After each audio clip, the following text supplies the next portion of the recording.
What's going on, guys? Chris Chavez here with Phandroid.com. You're watching another episode of the Android Overload. For Monday, March 11th, these are your top Android news stories. So we're only a few short days away from the official unveiling of the Galaxy S4. Samsung is getting all prepped for the event that's going to be held in New York. And right on schedule, they released another teaser video for the Galaxy S4 that stars that weird little, creepy little boy from their first teaser video. This video really gives us no information other than some possible hints as to far as the color scheme this time around. In the video, the kid opens a little box and his face melts off and he says it's the Galaxy S4 is his favorite color, which is kind of strange because he's holding an Oreo cookie, which is like he broke in half and he's like, it's my favorite color, and it's half black and half white. Maybe we're looking a little too into it, but it's possible that the Galaxy S4 will drop that weird pebble blue stuff and just come in a standard black and white option right off the bat. And if you don't want to wait until Thursday to get a first look at the Galaxy S4, we may have some leaked pictures of the device. Now in the pictures, the guy taking the blurry, well, they're actually pretty clear photos. He's taking pictures of the software information of the Galaxy S4.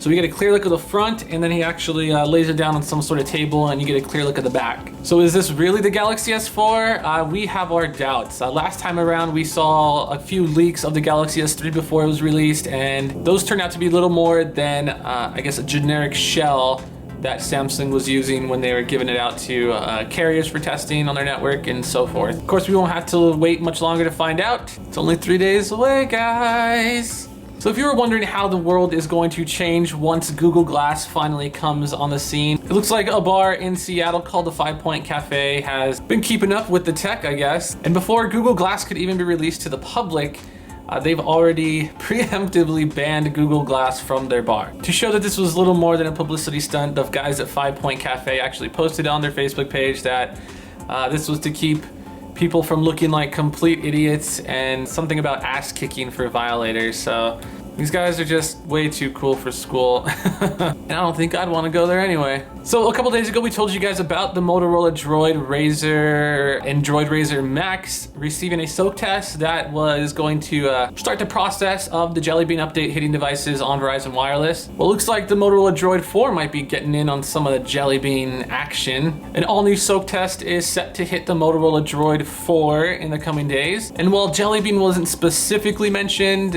just the fact that it's Motorola Razr, Droid Razr cousins are receiving Jelly Bean, it makes perfect sense. So if you have a Motorola Droid 4, expect Jelly Bean a couple of months or something.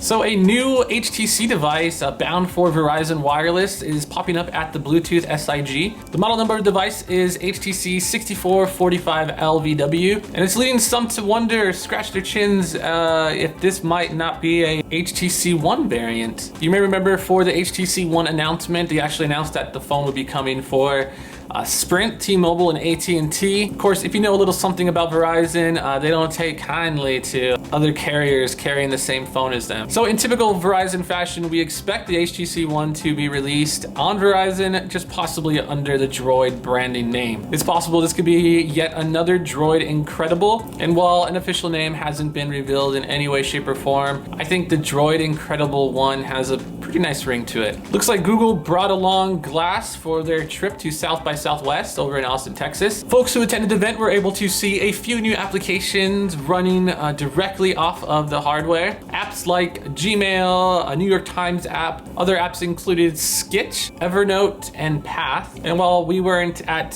South by Southwest to actually check it out for ourselves, we expect Google to show all these apps and a lot more on Google Glass at Google I/O in May, which of course Phandroid will be in attendance, giving you guys the very latest on all that. And personally, I couldn't be more excited. We're expected to see key lime pie, lots of Google Glass stuff, just a whole bunch of amazingness from the boys at Google. And it looks like that's gonna wrap up the Android Overload for Monday, March 11th. For links to all the articles I talked about here in this video, make sure you hit the description area. Don't forget to thumbs up if this video was helpful to you at all, and subscribe if you haven't already. And if you're on Twitter, don't forget to drop me a line. With Phandroid.com, I am Chris Chavez. Thank you guys for watching, and I'll see you tomorrow.